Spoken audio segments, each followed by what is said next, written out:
El tema de la dificultad en las negociaciones me recuerda a una de mis historias favoritas de Oriente Medio, la de un hombre que le dejó 17 camellos a sus 3 hijos. Al primer hijo le dejó la mitad de los camellos, al segundo le dejó un tercio de los camellos y al más joven le dejó un noveno de los camellos. Bueno, los 3 hijos comenzaron a negociar. 17 no es divisible por 2, no es divisible por 3, no es divisible por 9. Los ánimos fraternales comenzaron a caldearse. Por último, en la desesperación, fueron a consultar a una anciana sabia. La sabia anciana pensó durante mucho tiempo hasta que finalmente regresó y dijo: bueno, no sé si puedo ayudarles, pero al menos, si lo desean, les ofrezco mi camello. De ese modo tenían 18 camellos. El primer hijo tomó la mitad de 18 es 9. El segundo hijo tomó su tercio, el tercio de 18 es 6. Y el más joven tomó su noveno. Un noveno de 18 es 2. Eso daba 17. Sobraba un camello. Se lo devolvieron a la sabia anciana. Si piensan un momento en esta historia, creo que se parece mucho a las negociaciones difíciles en las que participamos. Empiezan con 17 camellos. No hay manera de resolverlo. En cierta manera necesitamos apartarnos de la situación como lo hizo la sabia anciana, encarar el problema con una mirada fresca y proponerlo del camello 18. Encontrar ese camello 18 en los conflictos mundiales ha sido la pasión de mi vida. En esencia, veo a la humanidad como estos 3 hermanos. Somos todos una familia. Sabemos eso científicamente. Gracias a la revolución de las comunicaciones, todas las tribus del planeta, las 15.000 tribus, están en contacto unas con otras. Y hay una gran reunión familiar. Y como en toda reunión familiar, no es todo paz y amor. Hay un montón de conflictos. Y la pregunta es, ¿cómo resolver nuestras diferencias? ¿Cómo resolver nuestras diferencias más profundas, dada la propensión humana a los conflictos y del ingenio humano para pergeniar armas de destrucción? Esa es la cuestión. He pasado 3 décadas largas, casi 4, viajando por el mundo, tratando de trabajar, de involucrarme en conflictos que van desde Yugoslavia a Oriente Medio, a Chechenia, a Venezuela. En algunos de los conflictos más difíciles sobre la faz de la Tierra, me he planteado esa cuestión. Y creo que he encontrado, de algún modo, el secreto de la paz. En realidad es sorprendentemente simple. No es fácil, pero es simple. Ni siquiera es algo nuevo. Es quizá una de nuestras herencias humanas más antiguas. El secreto de la paz somos nosotros. Somos nosotros como comunidad circundante en torno a los conflictos, quienes podemos desempeñar un papel constructivo. Les voy a contar una historia, un ejemplo. Hace 20 años yo estaba en Sudáfrica trabajando con las partes en conflicto y tenía un mes adicional, así que pasé un tiempo viviendo con varios grupos bosquimanos. Sentía curiosidad sobre ellos y sobre su modo de resolver conflictos, porque, después de todo, que se recuerde, ellos eran cazadores y recolectores que vivían más o menos como nuestros antepasados durante quizá el 99% de la historia humana. Todos los hombres tenían flechas envenenadas para la caza, absolutamente fatal. Entonces, ¿cómo resolvían sus diferencias? Bueno, por lo que supe, cuando los ánimos se caldean en esas comunidades, alguien va y esconde las flechas envenenadas en el monte, y entonces todos se sientan en círculo, se sientan a hablar y hablan. Puede llevar 2 días, 3 días, 4 días, pero no descansan hasta que encuentran una resolución o, mejor aún, una reconciliación. Y si los ánimos siguen crispados, entonces envían a alguien a visitar a algún pariente para bajar la tensión. Bueno, ese sistema, creo, probablemente sea el que nos ha mantenido vivos hasta ahora, habida cuenta de las tendencias humanas. Llamo a ese sistema el tercer lado, porque si lo pensamos, por lo general, si pensamos en un conflicto, al describirlo, siempre hay 2 lados. Son árabes contra israelíes, trabajo contra gerencia, esposo contra esposa, republicanos contra demócratas, pero lo que no vemos a menudo es que siempre hay un tercer lado. Y el tercer lado del conflicto somos nosotros. Es la comunidad circundante, son los amigos, los aliados, la familia, los vecinos. Y podemos desempeñar un papel muy constructivo. Tal vez la manera fundamental en que puede ayudar el tercer lado es recordar a las partes qué es lo que se encuentra en juego. Por el bien de los niños, por el bien de la familia, por el bien de la comunidad, en aras del futuro, paremos de luchar un momento y empecemos a hablar. Porque la cosa es que cuando estamos en medio del conflicto, es muy fácil perder la perspectiva, es muy fácil reaccionar. Los seres humanos somos máquinas de reaccionar.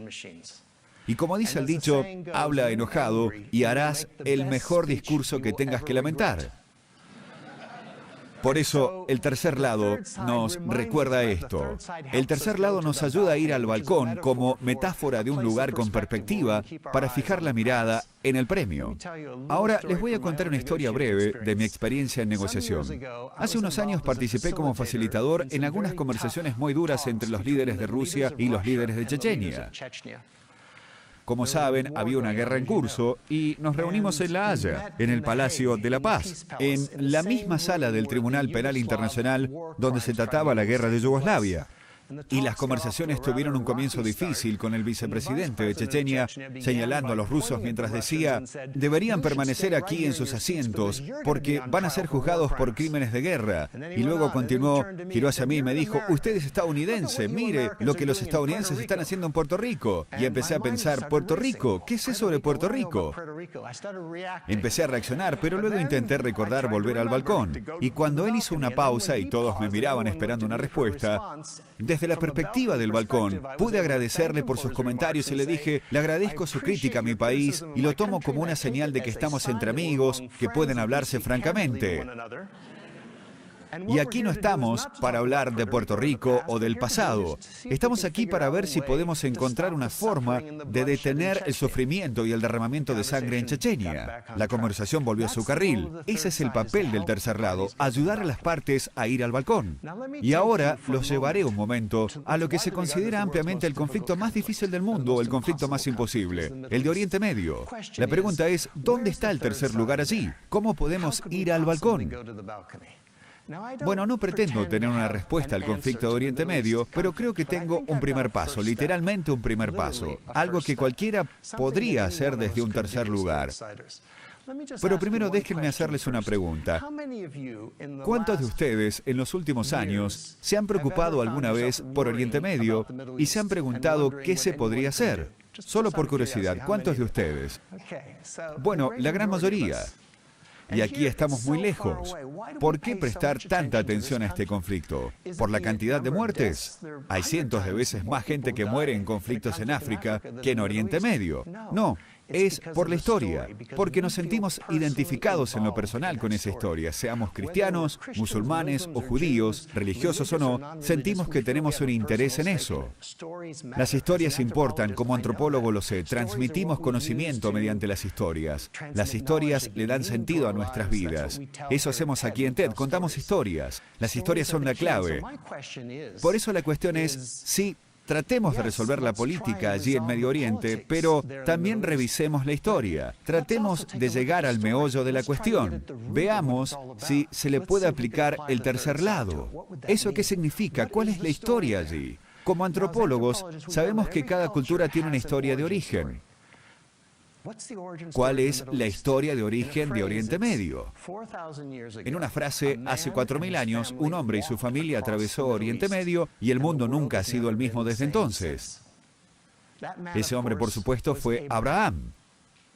Él representaba la unidad de la familia. Él es el padre de todos nosotros. Pero no se trata solo de lo que representa, sino de su mensaje. Su mensaje esencial también era la unidad, la interconexión de todos y la unidad de todos. Su valor esencial era el respeto, la amabilidad hacia el desconocido. Era conocido por eso, por su hospitalidad. Así que en ese sentido, Él es un tercer lugar simbólico de Oriente Medio. Él es quien nos recuerda que somos parte de un todo más grande. Ahora, ¿cómo? Piensen en eso un momento. Hoy enfrentamos el flagelo del terrorismo. ¿Qué es el terrorismo? El terrorismo es básicamente tomar un desconocido inocente y tratarlo como a un enemigo a quien se puede matar para infundir temor. ¿Qué es lo contrario del terrorismo? Es tomar un desconocido inocente y tratarlo como a un amigo a quien recibimos en casa para crear y fomentar entendimiento, o respeto, o amor. Entonces, ¿qué pasaría si tomamos la historia de Abraham, que es una historia del tercer lugar? ¿Qué pasaría si, dado que Abraham representa la hospitalidad, ¿Qué tal si eso fuera un antídoto contra el terrorismo? ¿Qué tal si pudiera ser una vacuna contra la intolerancia religiosa? ¿Cómo darle vida a esa historia? No es suficiente con contar una historia, eso es impactante, pero las personas necesitan experimentar la historia. Tienen que poder vivir la historia. ¿Cómo haríamos eso? Este fue el razonamiento que yo hice al respecto. Eso es lo que aparece en primer lugar aquí, porque la manera simple de hacerlo es yendo a caminar. Unos van a caminar siguiendo los pasos de Abraham. Seguimos las huellas de Abraham porque caminar tiene un poder real. Como antropólogo sé que caminar es lo que nos hizo humanos. Es curioso, cuando uno camina, camina lado a lado, en la misma dirección común. Si yo viniera y me pongo cara a cara, así, cerca, se sentirían amenazados. Pero si camino hombro con hombro, aunque toquemos los hombros, no hay problema. ¿Quién pelea mientras camina? Por eso a menudo en las negociaciones, cuando las cosas se complican, la gente va a caminar al bosque. Así se me ocurrió la idea de lo inspirador que puede ser un camino, una ruta. Piensen en la ruta de la seda, el sendero de los Apalaches, que siga los pasos de Abraham. La gente dijo, es una locura, no se puede seguir las huellas de Abraham, es demasiado inseguro, hay que cruzar todas esas fronteras, pasa por 10 países diferentes de Oriente Medio, porque los une a todos. Entonces estudiamos la idea en Harvard, trabajamos arduamente. Hace unos años, un grupo de nosotros, unos 25 de 10 países diferentes, decidimos ver si se podía desandar los pasos de Abraham, partiendo de su lugar de nacimiento en la ciudad de Urfa, al sur de Turquía, norte de la Mesopotamia. Y luego tomamos un autobús y caminamos y fuimos a Harrán, donde en la Biblia él inicia su recorrido. Después cruzamos la frontera a Siria, fuimos a Alepo, que toma su nombre de Abraham. Fuimos a Damasco, que tiene una larga historia asociada con Abraham. Después fuimos al norte de Jordania, a Jerusalén, donde todo tiene que ver con Abraham, a Belén y finalmente al lugar donde está enterrado, en Hebrón. Así que efectivamente fuimos desde el vientre a la tumba, demostramos que se podía hacer. Fue un viaje asombroso. Déjenme hacerles una pregunta. ¿Cuántos han pasado por la experiencia de estar en un barrio extraño o una tierra extraña y un total desconocido, un perfecto desconocido se acercó a ustedes y mostró signos de amabilidad y los invitó quizá a su casa, les dio un trago, les ofreció café o una comida? ¿Cuántos han experimentado eso alguna vez? Esa es la esencia del camino de Abraham. Eso es lo que uno descubre, es ir a estas aldeas de Oriente Medio, esperar hostilidad y obtener la más asombrosa hospitalidad. Todo relacionado con Abraham. En nombre del padre Abraham, déjame ofrecerte algo de comida. Descubrimos que para esas personas Abraham no es solo una figura de los libros, que está vivo, que es una presencia viva. Y para abreviar la historia, desde hace un par de años, miles de personas han empezado a recorrer partes del camino de Abraham en Oriente Medio, disfrutando la hospitalidad de la gente de allí.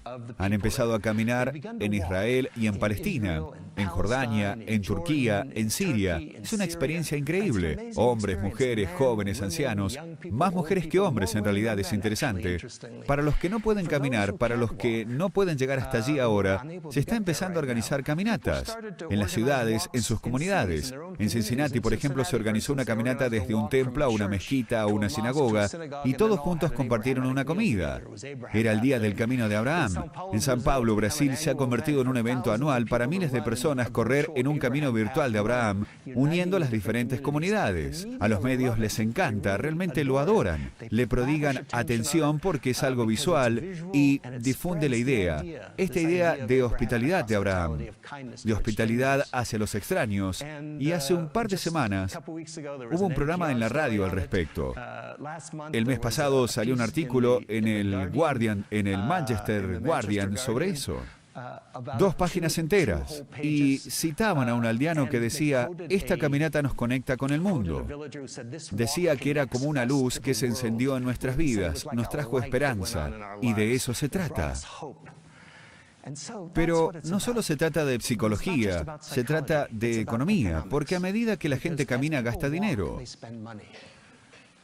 Esta mujer de aquí, una Mad, es una mujer que vive en un camino en el norte de Jordania, es extremadamente pobre. Es parcialmente ciega, su marido no puede trabajar, tiene 7 hijos, pero puede cocinar. Así que empezó a cocinar para unos grupos de caminantes que venían a la aldea y comían en su casa. Se sentaban en el piso. Ella ni siquiera tiene mantel. Prepara la comida más deliciosa con las hierbas frescas de los campos de los alrededores. Y así vinieron cada vez más caminantes. Y últimamente ha empezado a ganar un ingreso para mantener a su familia. Y le dijo a nuestro equipo de allí: ustedes me han hecho visible en una aldea en la que antes la gente se avergonzaba al verme. Esa es la importancia del camino de Abraham. Hay literalmente cientos de ese tipo de comunidades en todo Oriente Medio, en todo el camino.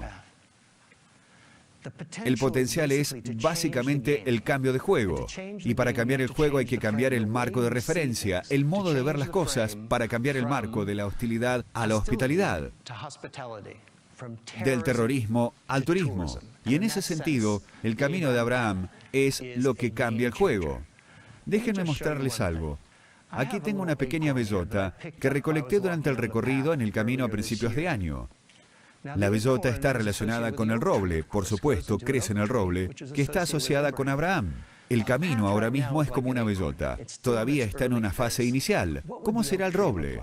Bueno, pienso en mi infancia, buena parte de la cual la pasé después de nacer aquí en Chicago, la pasé en Europa. Si estuvieran en las ruinas de, digamos, Londres de 1945 o Berlín y dijeran, dentro de 60 años, este va a ser el lugar más pacífico y próspero del planeta, las personas hubieran pensado que estaban rematadamente locos. Pero lo lograron gracias a una identidad común, Europa, y a una economía común. Entonces mi pregunta es, si se pudo en Europa, ¿por qué no en Oriente Medio? ¿Por qué no, gracias a una identidad en común, la historia de Abraham, y gracias a una economía en común que podría basarse en buena parte en el turismo? Déjeme terminar entonces diciendo que en los últimos 35 años he trabajado en algunos de los conflictos más peligrosos, difíciles e intrincados del planeta, y todavía veo un conflicto que sentía que no se podía transformar. No es fácil, por supuesto, pero es posible. Se logró en Sudáfrica, se logró en Irlanda del Norte, se puede lograr en cualquier lado, solo depende de nosotros. Depende de que tomemos el tercer lugar. Así que déjenme invitarlos a que consideren adoptar el tercer lugar, aunque sea un pequeño paso. Estamos a punto de tomar un descanso en un momento. Elijan a alguien de una cultura diferente, de un país diferente, de un grupo étnico diferente, con alguna diferencia, y conversen. Escúchenlos. Ese es un acto del tercer lugar. Ese es el recorrer el camino de Abraham. Después de una TED Talk, ¿por qué no una caminata TED? Les dejo 3 cosas. Una, el secreto de la paz es el tercer lugar. El tercer lugar somos nosotros, cada uno, con un paso simple. Puede poner al mundo, correrlo, un paso más cerca de la paz. Hay un viejo dicho africano que dice, cuando se unen las telarañas, pueden detener incluso al león. Si somos capaces de unirnos, nuestras redes de paz del tercer lugar pueden detener incluso al león de la guerra. Muchas gracias.